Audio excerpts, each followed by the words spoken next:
हमरे विरहा के शीर्षक सोने का लड़का। ऐतिहासिक विरहा। कवि जी 4 लाइन भूमिका के अंदर संकेत दिलन मास्टर साहब। कैसे?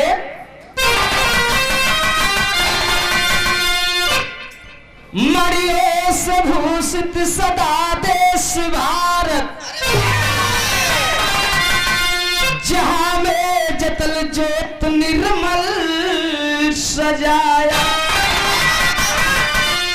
शक्ति से दुर्गा तनुज देवदानो, राम श्याम गौतम गाधी ने गाया। ये राज शासक बहुत इस वतन पे, गोरे अशोक व अकबरी कलामी, गुरु रघुनाथ धरती पे शासक वही है,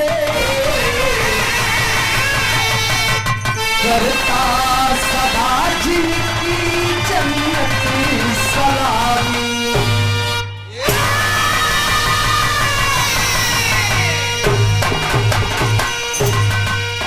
गुरु रघुनाथ धरती पे शासक वही है, करता सदा जिनकी जन्नत सलामी।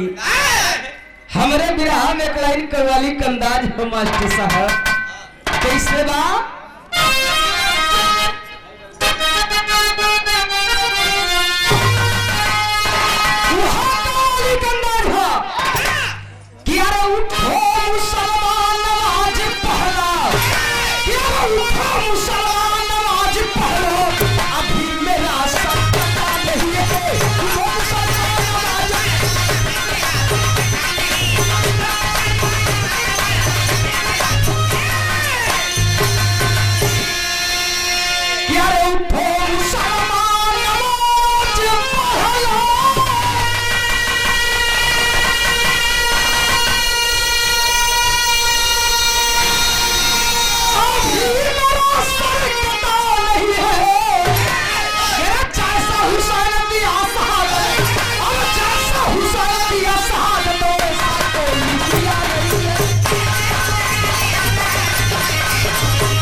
बाबू तक कव्वाली का अंदाज रहल। भाव करने बड़ी ऊंची बात कवि जी लिखत हुए, कहना पड़ा कैसे? याद करेगी सदा ये धरती, अब याद करेगी सदा ये धरती, जिसका जो अंजाम हुआ है।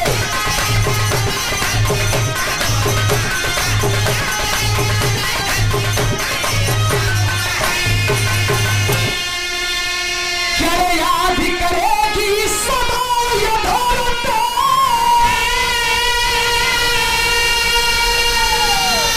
और जिसका जो अंजाम हुआ है। अरे राम श्याम गौतम की धरती, और राम श्याम गौतम की धरती, गीता का उपदेश हुआ है।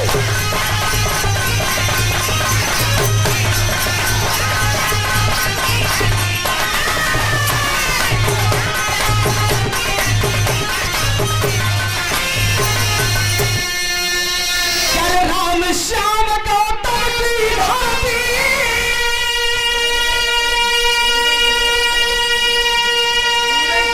क्या गीता का उपदेश हुआ है। क्या भूप श्रोमण राजापन से, अरे भूप श्रोमण राजापन से बलिया का यह नाम हुआ है।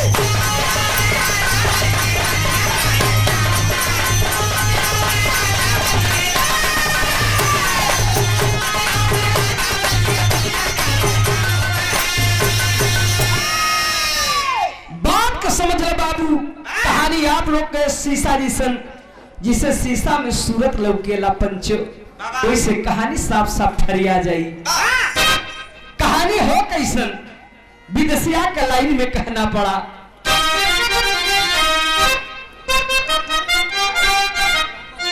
वाह वाह, राजा बलि के राज रहल सुघरा सूरज रहल तीन लोकवा के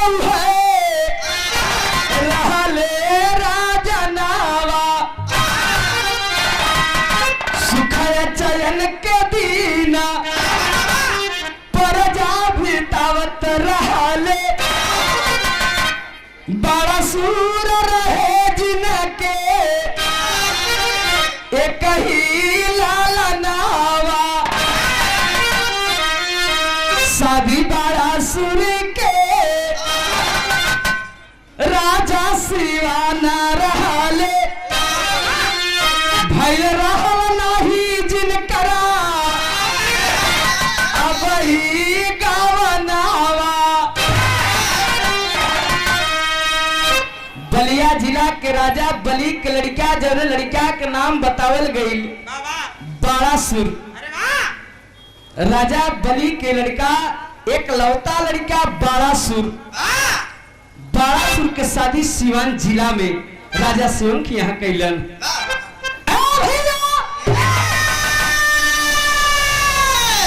शादी भर गवना ना भर रहल। एक दिन एकांत कमरे में राजा बैठल हुअन। राजा बैठल हुअन सोचत हुआ करे यार अपने जिंदगी में अपने जीवन बहुत ऐसा कुछ काम कैली मगर मीना बाजार के भोर ना लगौली। हम मीना बाजार लगवाई। राजा मीना बाजार लगौले बाबू भैल का विरहा में गीत लग गई।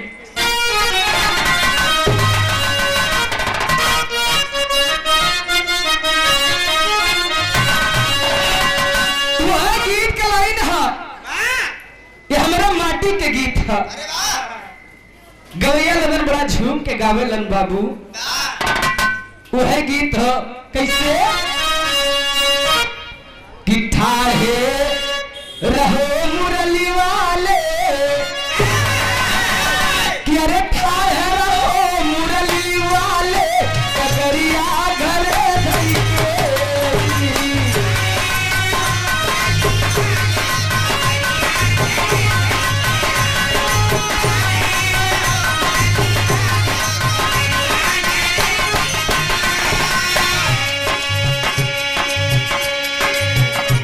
गीत के लाइन रहल पंचे भाव कंद बड़ी ऊंची बात कवि जी लिखत हुए।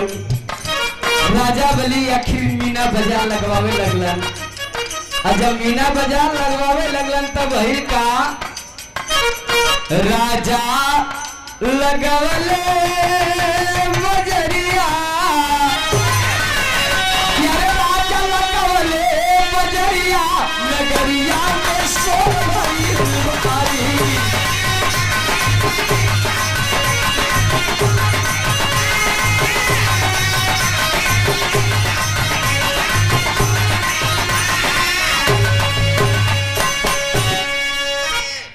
राजा बलि मीना बाजार लगवावे लगलन बाबू आदेश करवा देलन। मीना बाजार लगाए लगल वही मीना बाजार में एक ही पार्टी में लिखवा के टंगवा देलन। और लिखवा के का टंगवावत हुअन कहना बड़ा मीना बाजार में सवाल जो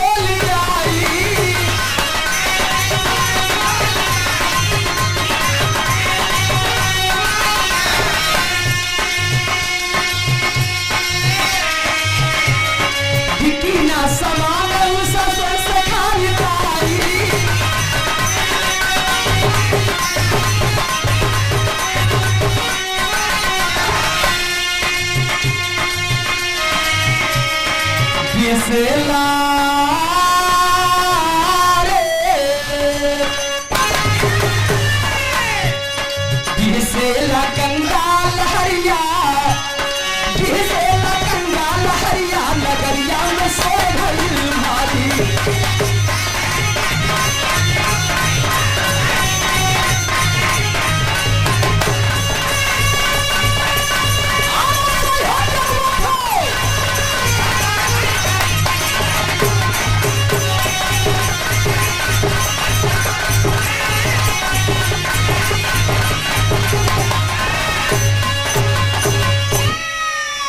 राजा मीना बाजार लगवावे लगलन बाबू। वही पार्टी में लिखवा के टंगवा देलन कि जो व्यक्ति मीना बाजार में सामान लेके आई, अगर साझी तक ओकर सामान ना बिकी तो राजा अपने शासन काल से ओकर खरीद ली है, शासन से खरीद ली है रुपया देके। एक ही वही गांव में एक ही बुढ़ा बेचारा बड़ा चालाक रहा, काफी उम्र बीत गए, समय भी ओकर करीब रहा, बड़ा बुद्धिमान बुढ़ा रहा। ओकरे चाटी भगवान बेटवा दे रहन। एक दिन घरे पहुंचा, शाम के अपने चारों लड़किया को बुला ले पास में, चारों लड़कियन के पास में बुला ले, कहे बेटवा हमारे मर जाने के बाद एक ही काम कह दिया बेटा। चारों लड़कियां कहे बाबू तोहरे मर जाने के बाद कहे करी, जीतवे ना कह गई। बाबू कहे ना बेटा मर जाने के बाद। कहे अच्छा बाबू काम का करें बा। कहे बेटवा जब हम मर जाब हमारी लाश ले जा, जिन जलाया जिन गाड़ा। कहे बाबू करब का, बतावत हुए का बतावत हुए, गीत लग गई विरहा में।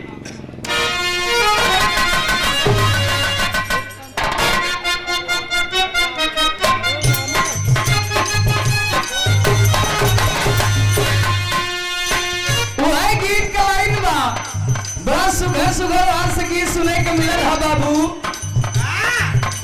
गीत का मास्टर साहब संकेत कैलन, अच्छा अच्छा सीला अच्छा सीला अच्छा सीला,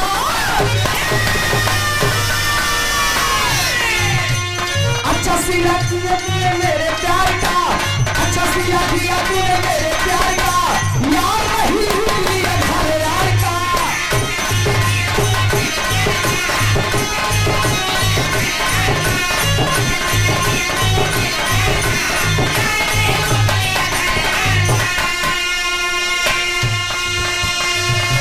इतना गीत का लाइन रहल एक पंचो भाव करने बड़ी ऊंची बात कवि जी लिखत हुअन। तो बुआ बाबू अपने चारों लड़किया से बतावत हुअन कि बेटवा हमारे मर जाने के बाद हमारा लाश करबा का बतावत हुअन। लाल मेरे लाश को जला न तू रही, लाल मेरे लाश को जला न तू रही, बेचना बाजार में भूला न तू रही।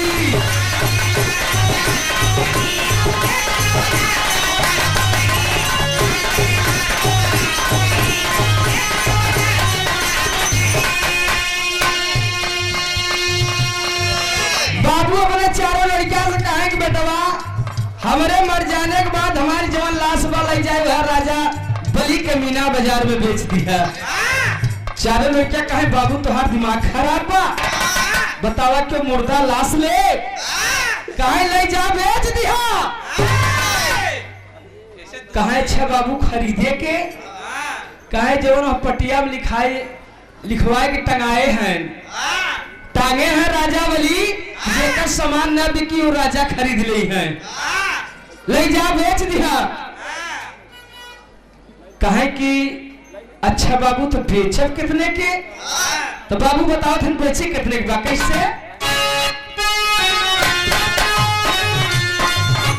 4 हो कुमार वो 4 लाख लेगा,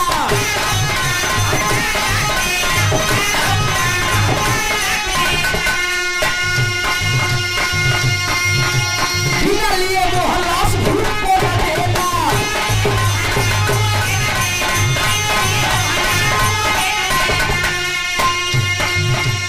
आपस में पैर को बढ़ाना तू नहीं, आपस में पैर को बढ़ाना तू नहीं, बेचना बाजार में भूलाना तू नहीं।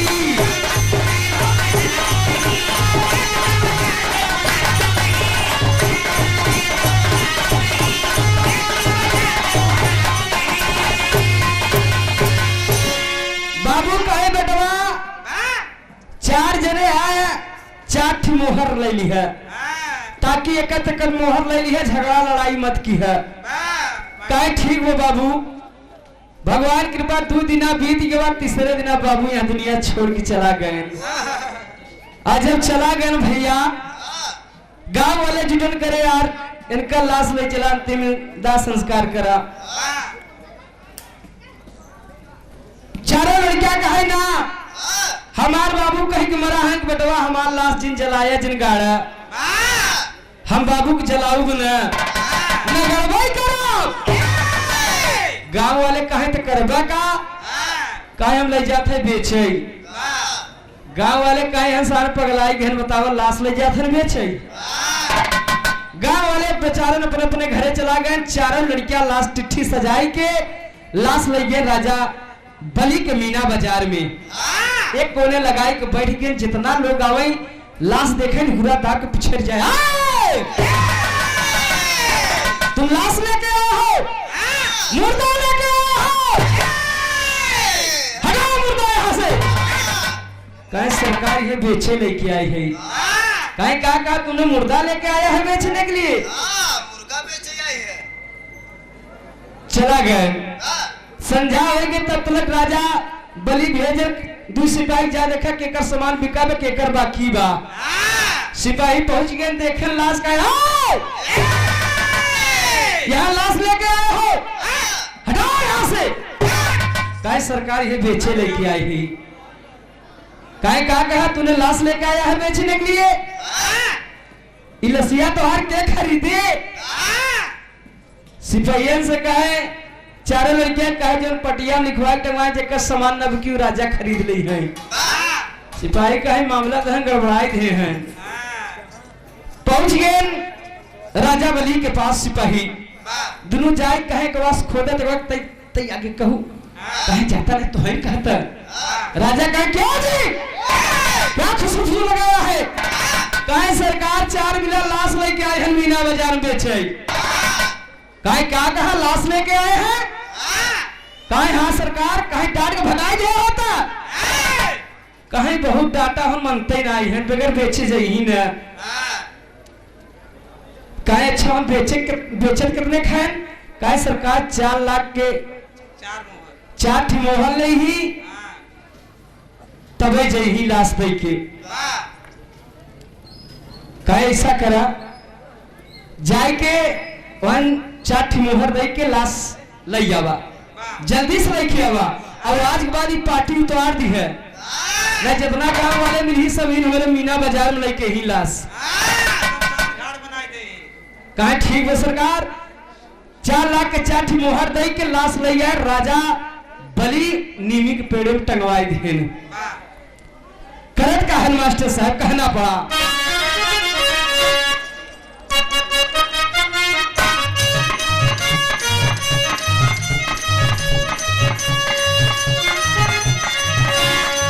कर सोच दिया तब भूप चले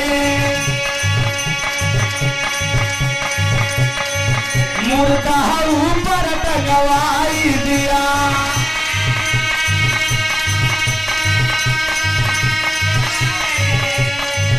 खुद संस्कार करना होगा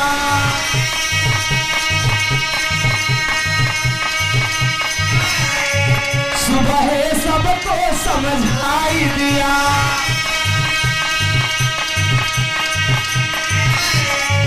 गरिमा रमती सुन भूप सुमन से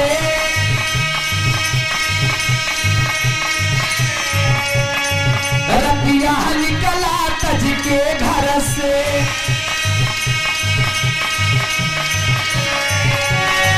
घबराए कहाँ सो सुनता न घबराए कहाँ सो सुनता न क्यों रुक जाते मेरे घर से।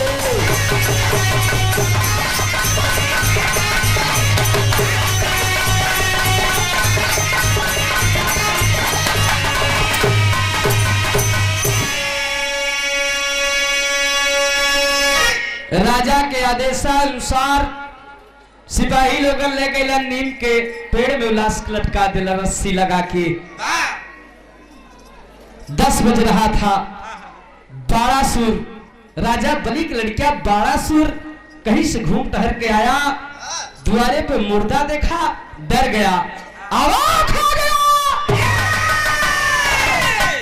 सिपाही को बुलाया ये कहां से मुर्दा आया? सिपाही लोग कलर सरकार तोहार बाबू मुर्दा खरीद के लिए हैं। तोहार बाबू खरीदे न कहा कहे हाँ सरकार मीना बाजार में 4 मिला मुर्दा लेके आयरन बेचे तो हर बाबू खरीद ले। बड़ा सुर कहे बाबू को लागत दिमाग ना ठीक बा।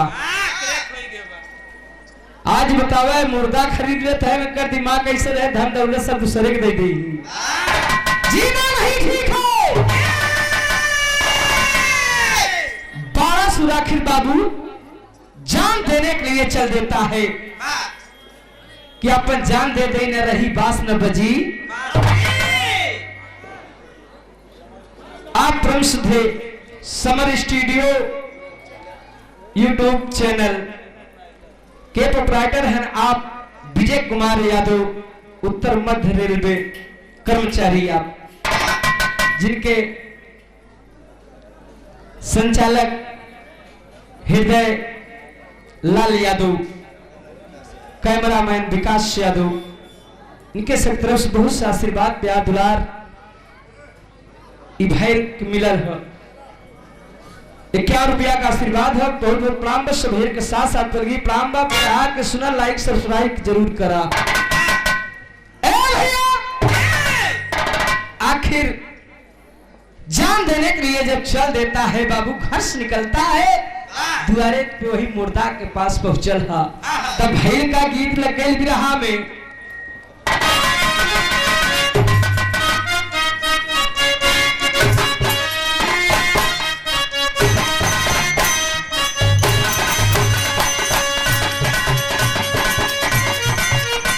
वह गीत के लाइन बा बड़ी पुरान गीत था बाबू।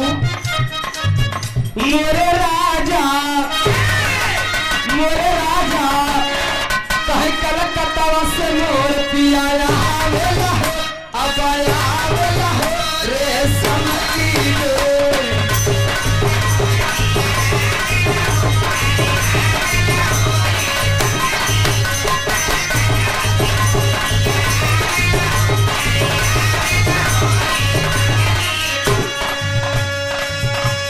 भैया इतना गीत का लाइन रहल बाबू, बड़ा सुर अपन जान देने के लिए जा रहा है, तब तक मुर्दा आवाज देता है। आवाज क्या देता है? बड़ा सुर के बाबू, बड़ा सुर के पास में बोला हो, अब बोला हो बतिया मुर्दा।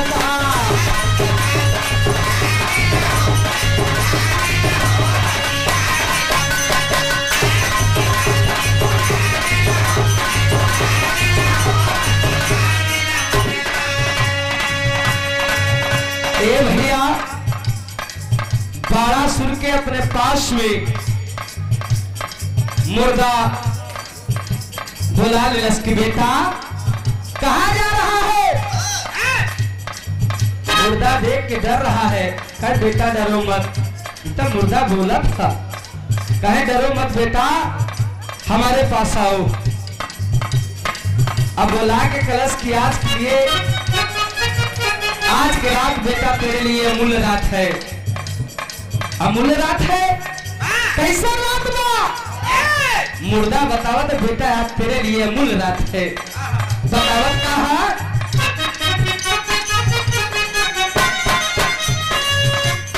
बातें अमूल्य वाली आज वाली रतिया।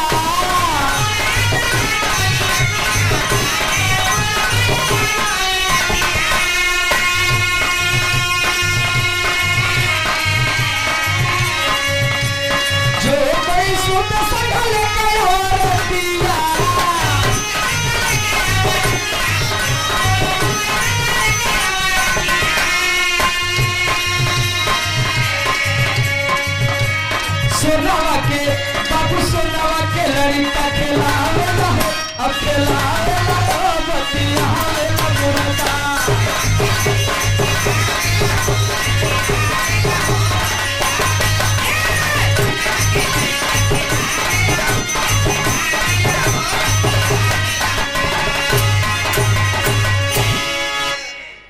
मुर्दा बोलता है कि बेटा आज के लिए तेरी अमूल्य रात है। आज अगर अपने पत्नी के संग सोओगे तो तुम्हें सोने का लड़का पैदा होगा।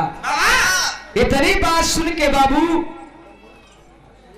बाड़ासुर के आंख से आंसू तर तर गिरे लगल।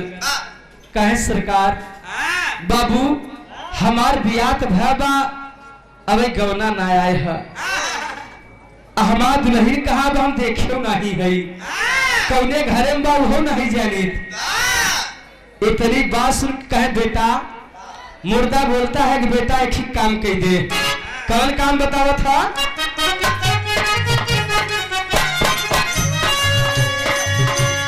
तनावा से हमारा बाबू खोल दो बतावा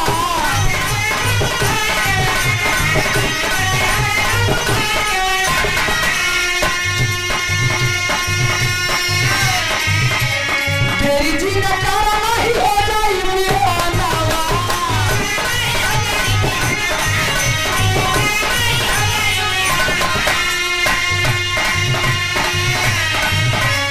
पीठ पे बैठा के तो चावेला हो अपन चावेला हो बतिया वेला मुर्दा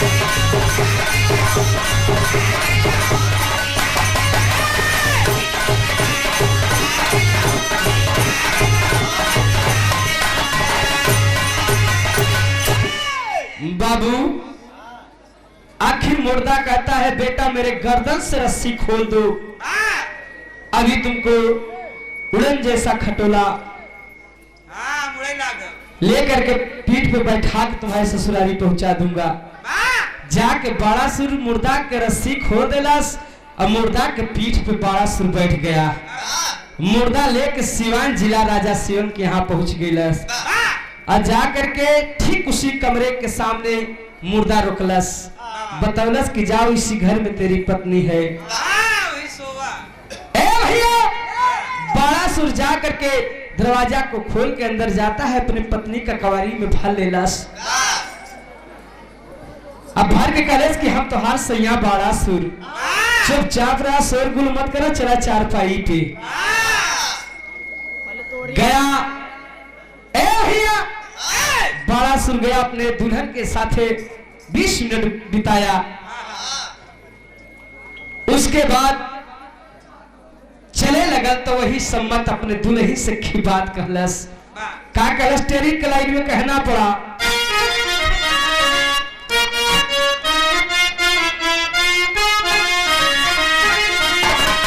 अरे मोरे राम सोना का तोहर है बबुआ मेरे सोना का तोहरे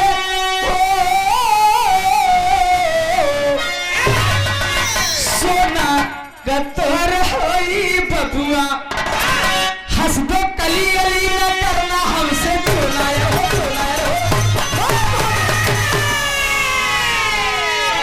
सोना का तोहरे होई बबुआ हंसते कली अली न करना हमसे चोना सोना का तोहरे होई बबुआ अपने दुल्हन से बाड़ासुर कलश की ये बात की हुस बताऊ मत तुम्हें सोने का लड़किया हुई ए भैया इतना कह के बाड़ासुर मुर्दा के पीठ पे बैठता है मुर्दा फिर लेकर के बलिया जिला वही दरबार में पहुंच गया आखिर मुर्दा कलश के बेटा हमारे गले से रस्सी खोल के फिर हमें वही जगह पे टांग दा वही जगह पर टांग दा बाड़ासुर गया मुर्दा को वही फिर टांग दिया थका मान बाड़ासुर गया सो गया राजा के आदेशानुसार आखिर ए भैया राजा के आदेशानुसार सिपाही लोगन ले गए मुर्दा के जला देलन सुबह सो के जब बाड़ासुर उठा देखा द्वारे पे मुर्दा नहीं है आवाज हो जाता है हाँ मुर्दा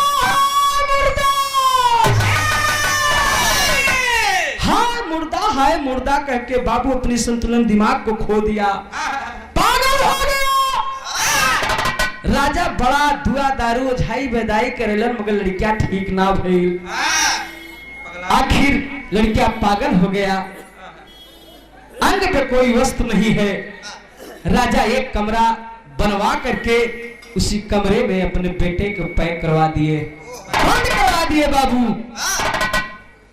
यहाँ का बात यही छोड़ दा यह धीरे धीरे समय बीते लगल। जब समय बीते लगल ओहर आखिर बारासुर के दुल्हन के गर्भ बढ़े लगल, देह पियरा लगल, पांव भारी होखे लगल। बाबू माई देखलस, बाबू देखलस, करे बिटिया गौना ना भइल, एकर चरित्र ना ठीक है, एकर चरित्र खराब हो गई बा। माई बाबू भैया घर से मार के बारासुर के दुल्हन के निकाल देलस।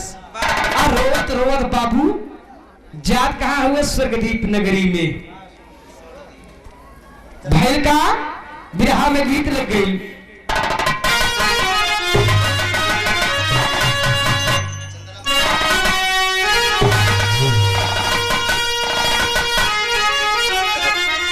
चंद का मल्हार गीत था, कहना पड़ा कैसे?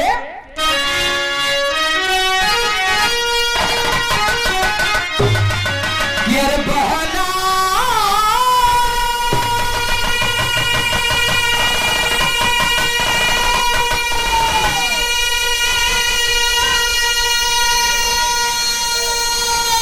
अरे अखिया है प्यासी प्यासी, मनवा में पूरन वासी, अब तक ना आयो मेरा साजना।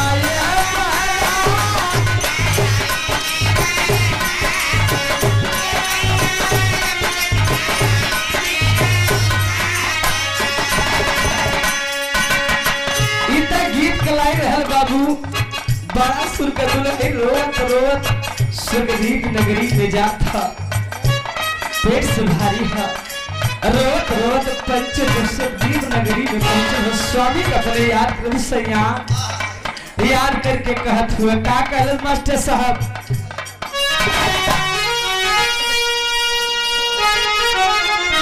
कि अरे सजना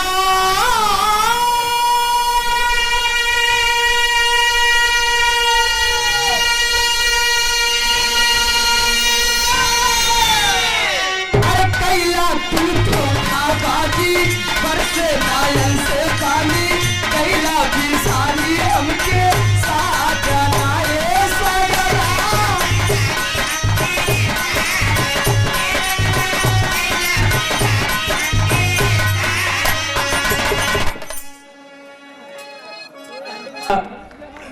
रो के कहत का हो मास्टर साहब?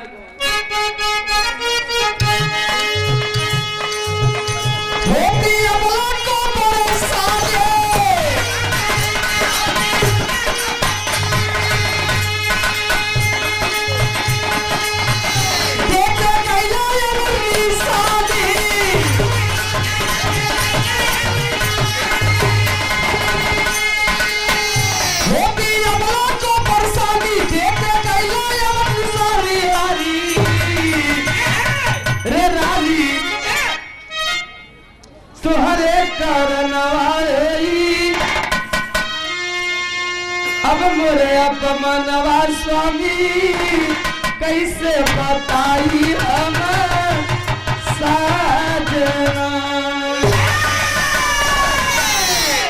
ए भैया रोवत रोगत स्वर्गदीप नगरी में गई एक सुनार के और जब सुनार किया जा करके हाथ जोड़ के कहस की महाजन हमें कुछ दिन के लिए अपने घर में रखला, हमारी लड़कियां पैदा हो जाए तो हम चल जाई, जब तक रहा तोहरे घर के कुछ न कुछ काम करत रह, चौका बर्तन करत रहा। सोनार कलश करे ना भाई ना, अहे तू मेहरारू एका रख ले बगर कौनो अगर एको दूर रत्ती अगर हमारे ले जाए पाए सोना तब तक गड़बड़ाई जाए ना ना हम ना रखो। तब तक सोनार के दुल्हन घर में सुबहरे आ गइलस। जवन गति बारासुर के दुल्हन के रहे उहे गति सोनारे के दुल्हन के रहे। ओकरे पेट में भी बच्चा रहे, बाबू वही समौरी रहल। आखिर देख करके दया आ गई अपने स्वामी सुना सकले कि स्वामी जब तक एक लड़कियां ना हो तो अपने पास रख ला, घर में कुछ काम करी ता लड़कियां हो जाए तो चल जे। हाँ दुल्हन के कहे पे आखिर सुनार बारासुर के दुल्हन के रख लेलस। समय के बाद बाबू देखा 12 साल के दुल्हन के पेट से बेटवा पैदा भइल और सोनारे के दुल्हन के पेट से बेटवा पैदा भइल। होता क्या है मास्टर साहब, गीत लगे बिरहा में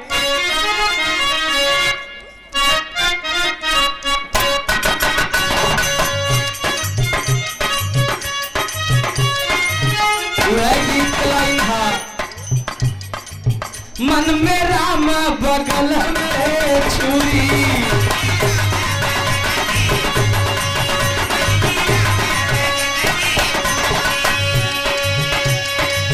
मन में राम बगल में छुरी, मन में राम बगल में छुरी, खालम से तू बतौल ना पूरी।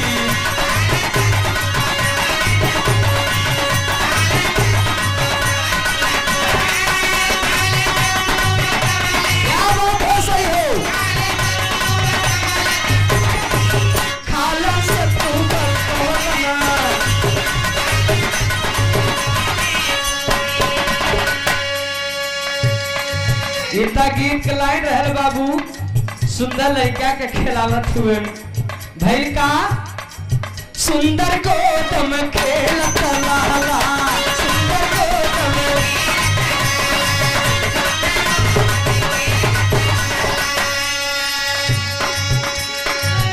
लड़का के खिलावत हुए नाउन बाबू आवे लड़का के मीजे, जब मीजे लड़कवा के सोनारे वाले बेटौना के मीजे तो मैले झरई, जब 12 साल के दुल्हन बेटवा रहा जब ओका मीजे के पियर पियर मैल झरई।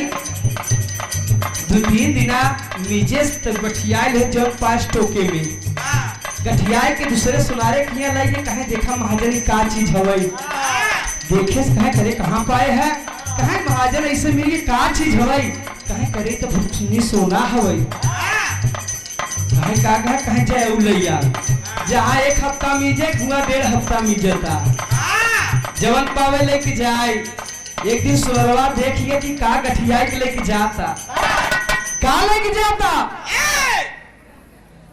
पहुंची, जब लेके चली जा रही तो तुरंत सुना का यहाँ का लेके जाता है, कहे कुछ नहीं महाजन, कहे देखी देखिए कहे सोना करे कहाँ पाए रे, कहे महाजन कतो पावा ना है तोहरे बेटौना के मीजित है तो मई झरता है जो बहेतु मेहरगा आई तो के लड़कवा के मीजित है तिहे मटिया झरत है तिहे लेके जाइत है।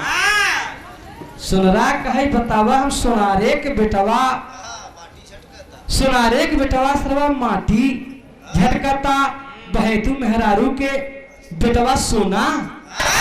सोनार चाल कैलस बाबू, कवन चाल कैलस, सोनार बाल कलिए चोराई,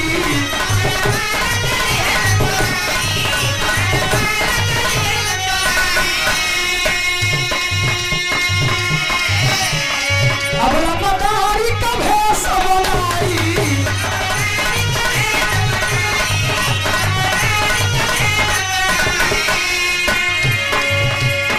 तोला मोहल्ला में मची गवा आला, तोला मोहल्ला में मची गवा आला, सुंदर गोदम खेलत लाला, सुंदर गोदम खेलत,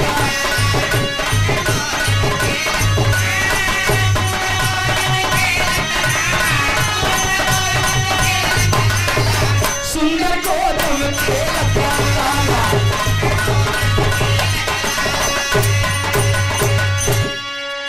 सुना लड़किया बदल लेलस, जब बदल लेलस 12 साल के दुल्हन कैस के ले तोरी लड़किया हवई अपन लड़किया लेके जे 12 साल के दुल्हन कहे ना महाजन ये हमार बेटवा ना है, हमार बेटवा उ हवई, कहे नहीं है तोर बेटवा हवई।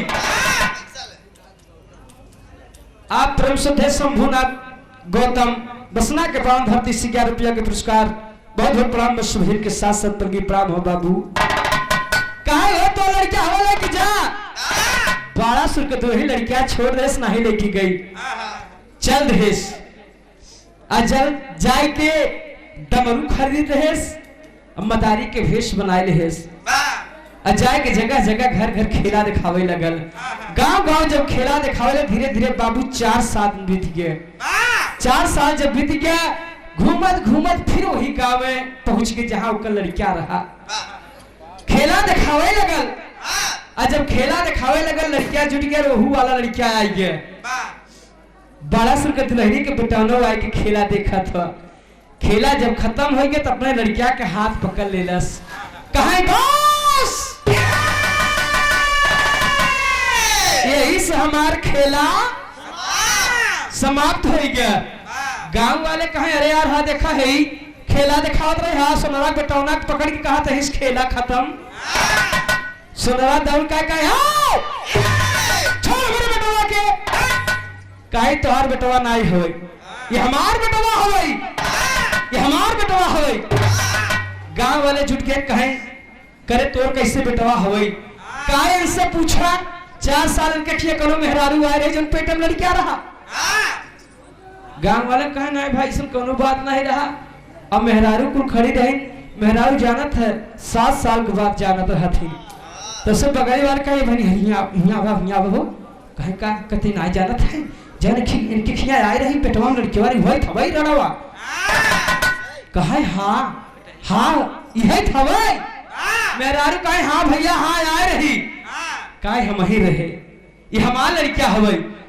मुखिया बुलाए रहे मुखिया दादा आई गए कहे बतावा तोहार लड़किया कैसे कहे मुखिया दादा न्याव कर तोहरे गांव आई ही कहे बिटिया न्याव हुए बतावा तोहार लड़किया में का प्रमाण बा तोहार लड़किया हवई। कहे हमारे लड़किया के अगर मिजबा सोना झरे उनके बेटवा के मिजबा तो मई झरे। मुखिया कहे ठीक बा लड़किया के मीजे लगलन बाबू। सोनारे वाले लड़किया के जब मीजत हुअन तब मई झरल।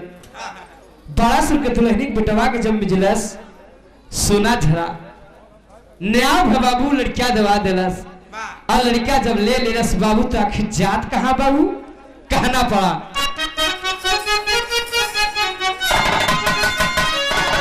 सोखा बाई रूप बनाई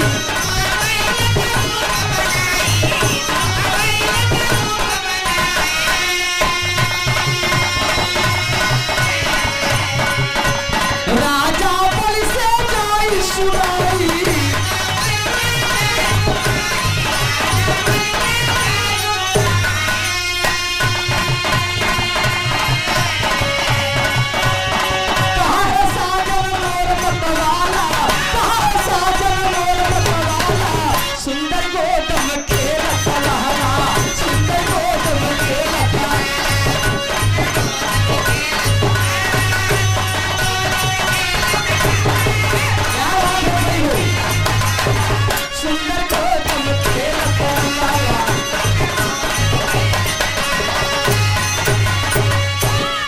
सोखा बैद के रूप बना करके अपन लड़किया लेके बाबू वही बलिया जिला पहुंच गई जहां ओकर स्वामी बा जहां ओकर ससुराल है।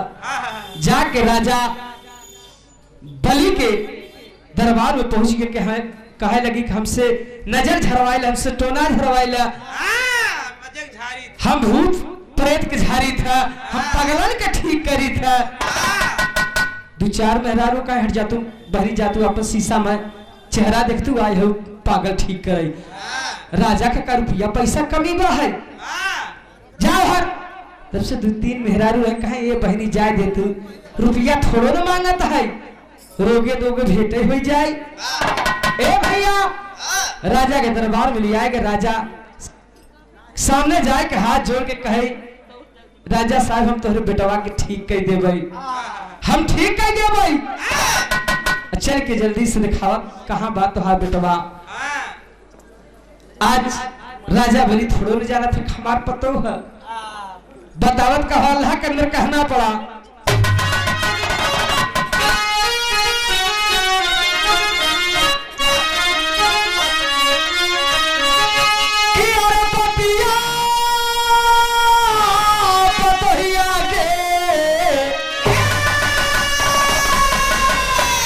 सुन के रजनवा अब ये पागल खाना का केवाड़ा खोला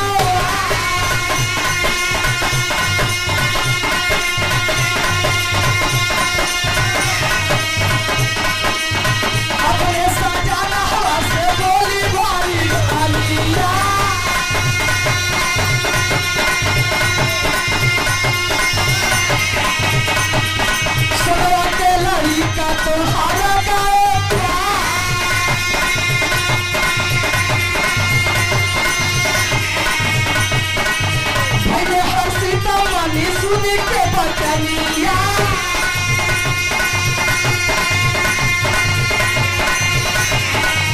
ये लाला नाला के करस लगा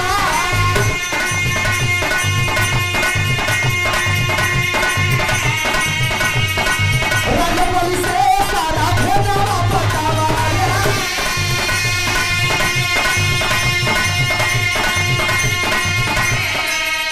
यारे राजा बलि से सारा भेदवा बतवले और सगरी नगरी आ गया हर साल बोला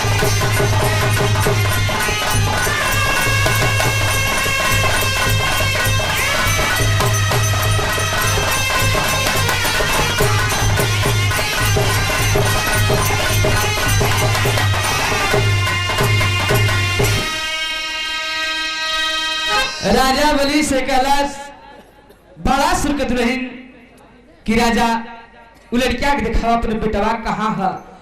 राजा बलि कहले हाथ जोड़ के रे भैया हमारे कछ बेटवा है खोल दो तो भाग पर आ जाए बड़ा दिक्कत हो जाए।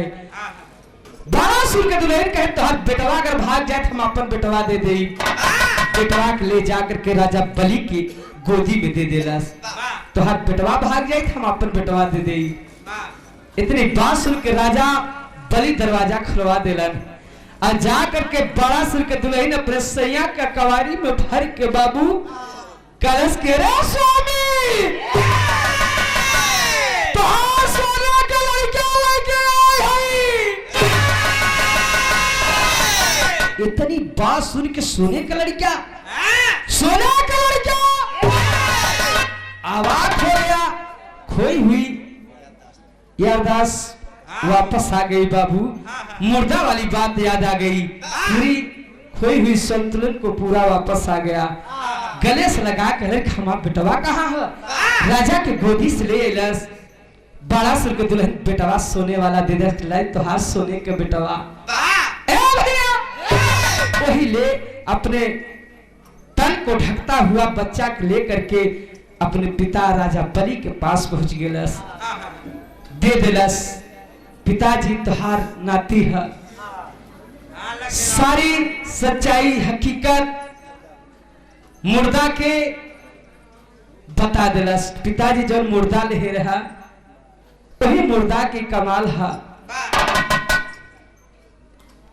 इस सोने के लड़किया हमार जो पैदा भई तुहार नाती है। राजा खुश हो गए बाबू लड़किया के खिलावे लगलन। आखिर लड़किया के नाम का रखलन खड़ी के लाइन में कहना पड़ा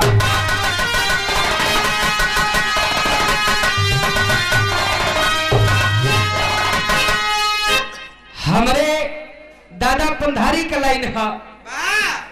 पहले गाँव है का गाँव है कहा यारा बना मिली ए भैया बना मिली हो बाबू बना मिली अरे तननुआ के तारा तारी हमारा मिली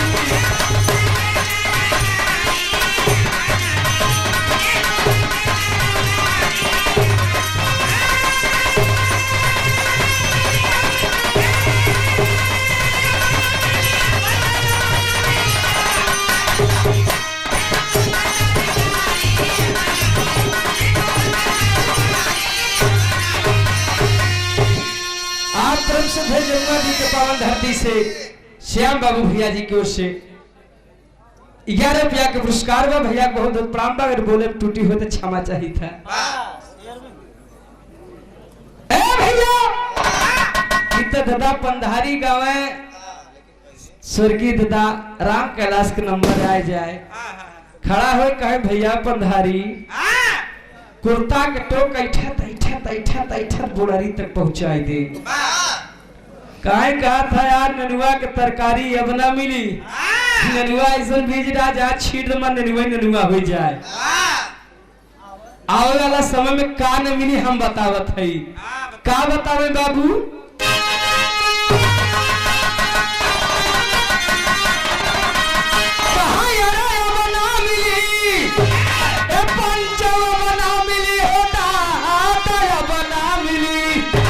अरे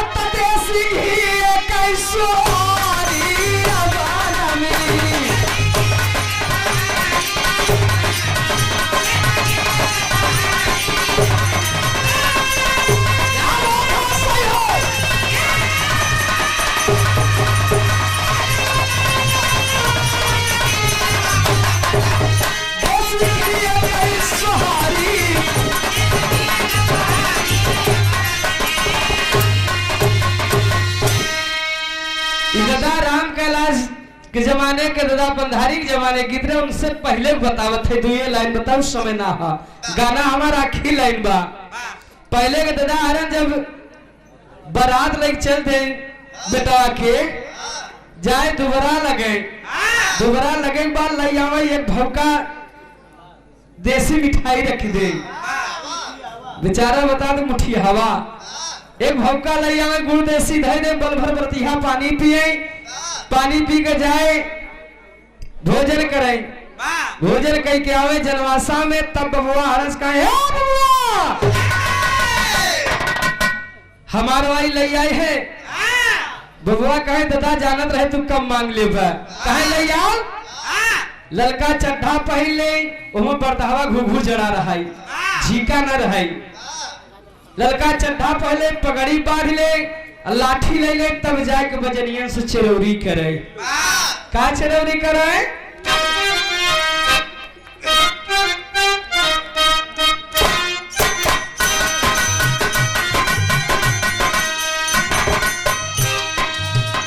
जाए के चरौरी करे बाबू कहा ये भैया बजनिया रज के एक ताल बजाई देता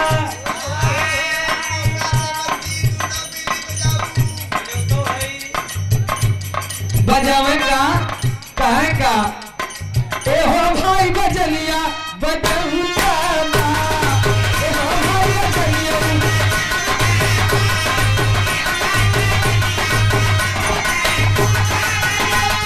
क्या बात है ए हो भाई बजलिया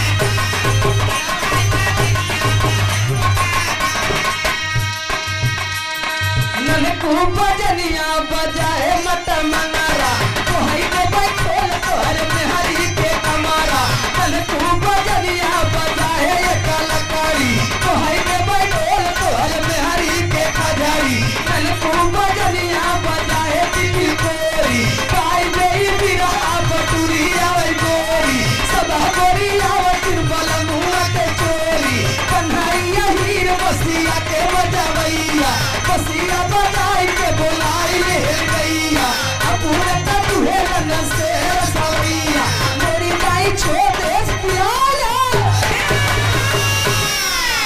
एक कई लाइन बताओ ज्यादा ना बताओ समझ ही ना हा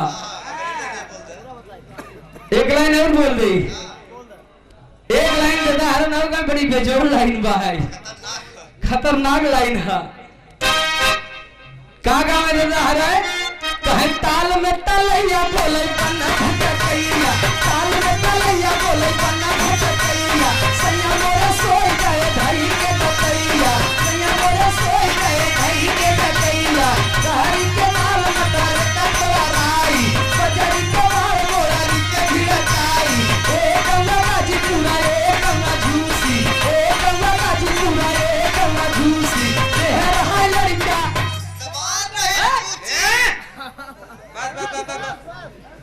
पहले के गाँव है अब के गैया का गई है ए भैया गाँव है पहले कहा ये भैया पानी पिया ए भैया ये भैया पानी पिया हरी को मुंह तक दिल के भवानी नहीं रुका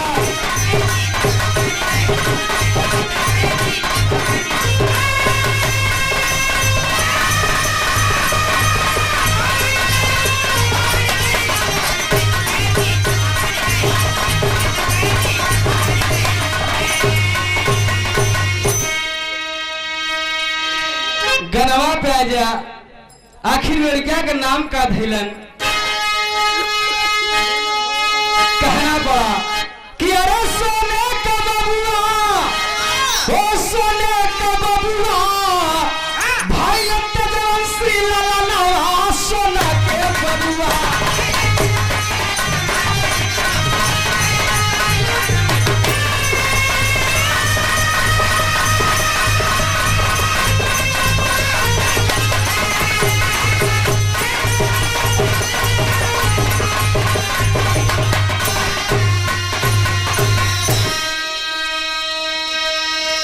वही सोने वाला लड़का का नाम तेजवंशी पड़ा। ई बात प्रमाणित है। कहना पड़ा बहे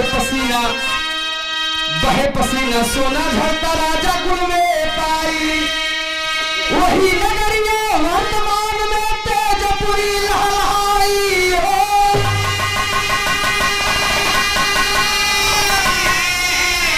अरे तो खूब चला वाले ससनवा सोने का बाबू।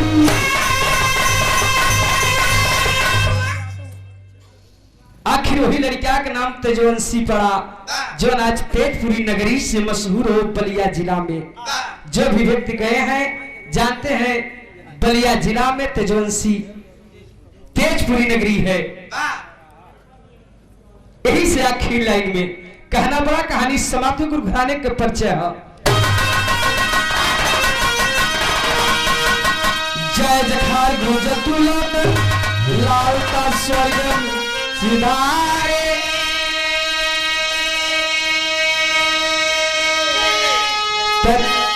श्री नारायण शिव दयाल मां शारद के सहारे। अरे सोना का तोहर होई बबुआ, ए भैया सोना का तोहर होई बबुआ, तो श्याम धर